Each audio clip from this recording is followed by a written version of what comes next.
Welcome back. Chapter 1 to 17 complete upload हो चुके हैं और करंटली चैप्टर नंबर 18 यानी क्लिनिकल साइकोलॉजी पे लेक्चर सीरीज स्टार्ट की है। क्लिनिकल साइकोलॉजी के फर्स्ट पार्ट पे बात कर रहे हैं जिसको साइकोपैथोलॉजी अब नॉर्मल साइकोलॉजी या फिर साइको डायग्नोसिस कहा जाता है, जिसके लिए हम DSM को फॉलो करते हैं। लास्ट लेक्चर में हमने न्यूरो डेवलपमेंटल डिसऑर्डर्स की डेफिनेशन, करेक्टरिस्टिक्स, एग्जांपल्स और कॉजेज एंड प्रोग्नोस्टिक फैक्टर्स पढ़े थे। आज हम स्टार्ट करने जा रहे हैं इंटेलेक्चुअल डेवलपमेंटल डिसऑर्डर्स। फर्स्ट पे इसका क्राइटेरिया देखेंगे। इंटेलेक्चुअल डेवलपमेंटल डिसऑर्डर्स को इंटेलेक्चुअल डिसेबिलिटी भी कहा जाता है। लास्ट लेक्चर में हम पढ़ चुके हैं कि न्यूरो डेवलपमेंटल डिसऑर्डर जो हैं वो डेवलपमेंटल पीरियड में स्टार्ट होते हैं, ठीक है। तो जब भी इसका क्राइटेरिया हमने स्टार्ट करना है तो हमने ये मेंशन करना है कि इसका ऑनसेट जो है वो डेवलपमेंटल पीरियड में स्टार्ट होता है। अब डेवलपमेंटल पीरियड क्या है, इसके लिए आप लास्ट लेक्चर अटेंड कर लो। अब ये डिसऑर्डर जो है वो डेवलपमेंटल पीरियड में स्टार्ट होता है, जिसमें इंटेलेक्चुअल एंड एडेप्टिव फंक्शनिंग दोनों में प्रॉब्लम आता है, जिसकी वजह से conceptual, social and practical domains जो हैं वो बच्चे की इफ़ेक्ट होती हैं। अब किसी बच्चे को अगर आपने इंटेलेक्चुअल डिसेबिलिटी डायग्नोस करना है तो उसके लिए ये 3 क्राइटेरिया का मीट होना बहुत ज़्यादा ज़रूरी है। फर्स्ट क्राइटेरिया क्या है कि वो फंक्शंस जिनको सॉल्व करने के लिए आपको अपनी इंटेलिजेंस की ज़रूरत होती है, ज़हानत की ज़रूरत होती है, उसमें उनकी डेफ़िसिट्स होते हैं, इम्पेयर्ड होते हैं, वीक होते हैं या फिर लिमिटेड होते हैं, ठीक है। जैसे रीज़निंग है, प्रॉब्लम सॉल्विंग है, प्लानिंग है, जजमेंट है, या फिर कोई चीज़ आप लर्न कर रहे होते हैं या फिर एक्सपीरियंस से जो चीज़ें सीख रहे होते हो, वो उनकी थोड़ी वीक होती हैं या फिर इम्पेयर्ड होती हैं, ठीक है। और ये चीज़ें आप कन्फर्म कैसे करते हो, एक तो उनकी क्लिनिकल असेसमेंट करते हो और दूसरा स्टैंडर्डाइज इंटेलिजेंस टेस्टिंग यूज़ करके उसके थ्रू वो फाइंड आउट करते हो कि बच्चे का इंटेलेक्चुअल लेवल क्या है, माइल्ड है, मॉडरेट है या फिर सवेयर है। देन बच्चे का IQ फाइंड आउट करने के लिए आप वेस यूज़ करते हो, विस्क यूज़ करते हो, CPM यूज़ करते हो और उसके अलावा पर्टेज गाइड की मदद से आप फाइंड आउट कर सकते हो कि बच्चे की रिसेप्टिव एक्सप्रेसिव लैंग्वेज कैसी है, कॉग्निशंस कैसी हैं, अटेंशन, मेमोरी, लर्निंग, ये सारे बच्चे के कैसे हैं। ये स्टैंडर्डाइज्ड टूल्स होते हैं जिसकी मदद से आप बच्चे का intellectual functioning level find out करते हो। सेकंड क्राइटेरिया क्या होता है कि डेफिसिट्स होते हैं इन एडेप्टिव फंक्शनिंग में, ठीक है। अब एडेप्टिव फंक्शनिंग क्या होती है कि बच्चा जो है वो एक्टिविटीज़ में कैसे इन्वॉल्व होता है, कम्युनिकेट कर पाता है या नहीं, दूसरे लोगों के साथ घुलता मिलता है या नहीं, अगर बच्चे को थोड़ी देर के लिए या अलग से रहना पड़ जाए तो वो रह सकता है या नहीं, मल्टीपल इन्वायरमेंट में वो कैसे सर्वाइव करता है, जैसे home, school, work and community वगैरह। एंड क्राइटेरिया सी क्या है कि ये सारा ऑनसेट जो है वो स्टार्ट कब होता है, डेवलपमेंटल पीरियड में, जो मैंने आपको पहले भी एक्सप्लेन किया। अब आप देखते हो कि बच्चे में किस लेवल के इश्यूज़ हैं।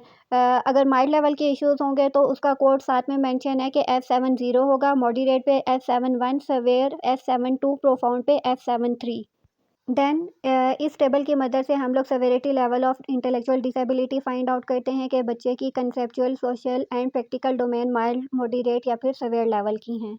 अगर माइल्ड लेवल की बात करें तो प्री स्कूल के बच्चे जो होते हैं उनमें कोई ऑब्वियस कंसेप्चुअल डिफरेंसेस नहीं होते, लेकिन जो स्कूल एज चिल्ड्रन होते हैं ना, उनमें डिफ़िकल्टीज़ होती हैं कहाँ पे, लर्निंग एकेडमिक स्किल्स, ठीक है। जैसे रीडिंग, राइटिंग, अर्थमेटिक, टाइम और मनी, इससे रिलेटेड जो है ना उनको थोड़ा प्रॉब्लम होता है और उसको सॉल्व करने के लिए उनको किसी की सपोर्ट की ज़रूरत होती है। सेकंड आती है सोशल डोमेन। अब सोशल डोमेन में ये बच्चे जो हैं वो नॉर्मल बच्चों की निस्बत सही से इंटरेक्ट नहीं कर पाते, कम्युनिकेशन इनकी इमेच्योर होती है, लैंग्वेज इनकी सही नहीं होती। सोशल सिचुएशन में अगर कोई रिस्क वगैरह हो तो उसकी इनको अंडरस्टैंडिंग नहीं होती और जजमेंट जो है वो इनकी इमेच्योर होती है। प्रैक्टिकल डोमेन की बात करें तो सेल्फ केयर तक तो ये लोग सही से परफॉर्म कर सकते हैं, लेकिन जो कॉम्प्लिकेटेड टास्क होते हैं ना, उनको परफॉर्म करने के लिए इनको किसी न किसी की सपोर्ट की ज़रूरत होती है। अब ये चीज़ें आसान है, इनको एक बार पढ़ोगे तो आपको खुद से ही आइडिया हो जाएगा। ज़्यादा लाइन बाय लाइन जो है हम लोग नहीं पढ़ रहे, क्योंकि इस तरह से वीडियो ड्यूरेशन जो है वो बहुत ज़्यादा हो जाता है। इसी तरह नेक्स्ट मॉडरेट लेवल के इश्यूज़ होते हैं, देन सेवियर और लास्ट में profound level issues. Mild level के इंटेलेक्चुअल डिसेबिलिटी जो है वो 85% होती है। समटाइम्स इनको एज अ स्लो लर्नर भी आइडेंटिफाई किया जाता है और इनके लिए इंक्लूसिव स्कूल्स भी बनाए जाते हैं, ठीक है। ये social and communication skills develop कर सकते हैं और सोसाइटी में सक्सेसफुली सर्वाइव कर सकते हैं अगर इनको अच्छे तरीके से सपोर्ट किया जाए। चूँकि ये माइल्ड लेवल की इंटेलेक्चुअल डिसेबिलिटी होती है, इसीलिए अगर इनको प्रॉपर सपोर्ट प्रोवाइड की जाए तो ये बेहतर तरीके से मैनेज हो जाते हैं।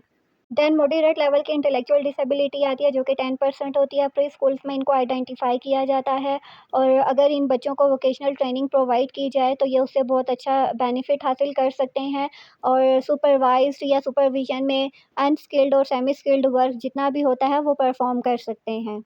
अब अनस्किल्ड टास्क क्या होते हैं, वो जिनके लिए ख़ास ट्रेनिंग की ज़रूरत नहीं होती और सेमी स्किल्ड वो होते हैं जिनके लिए प्रॉपर ट्रेनिंग वगैरह की ज़रूरत होती है।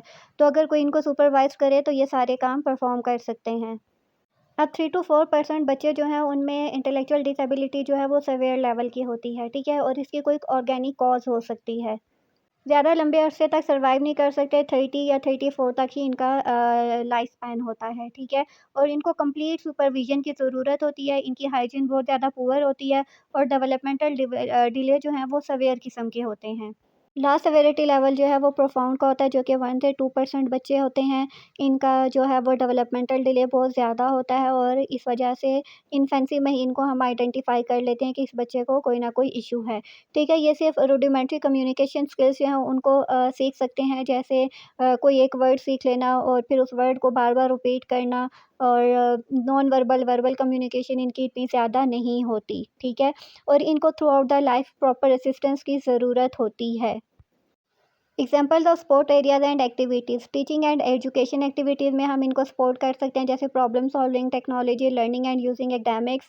देन हम इनको लिविंग एक्टिविटीज़ में सपोर्ट प्रोवाइड कर सकते हैं जैसे preparing and eating food housekeeping and cleaning dressing bathing.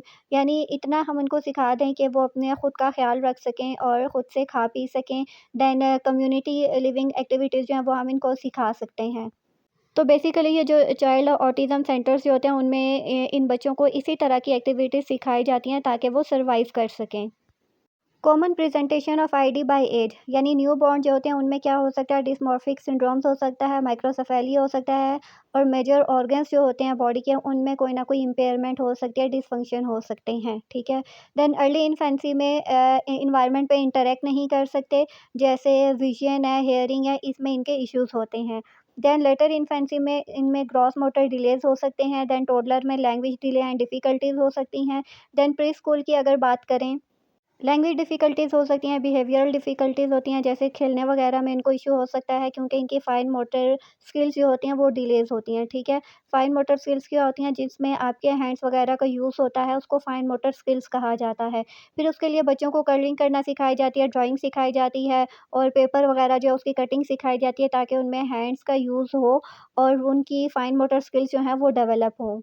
फिर जो स्कूल गोइंग बच्चे होते हैं इंटेलेक्चुअल डिसेबिलिटी के साथ उनकी एकेडमिक्स जो है वो अंडर अचीवमेंट होती है, बिहेवियर डिफ़िकल्टीज़ होते हैं, अटेंशन नहीं दे पाते, एंग्जायटी, मूड और कंडक्ट डिसऑर्डर्स की तरफ ये लोग जा सकते हैं। तो आज का लेक्चर समराइज़ करते हैं। फर्स्ट पे हमने इंटेलेक्चुअल डिसेबिलिटी का क्राइटेरिया देखा। सेकंड पे हम लोगों ने सेवेरिटी लेवल देखे जिसमें mild, moderate and severe level को डिस्कस किया।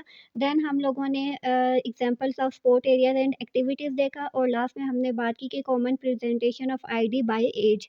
आई होप आपको आज का लेक्चर समझ आया हो। नेक्स्ट लेक्चर में इंशाल्लाह हम ग्लोबल डेवलपमेंटल डिसऑर्डर के बारे में बात करेंगे। See you in the next video. Till then take care.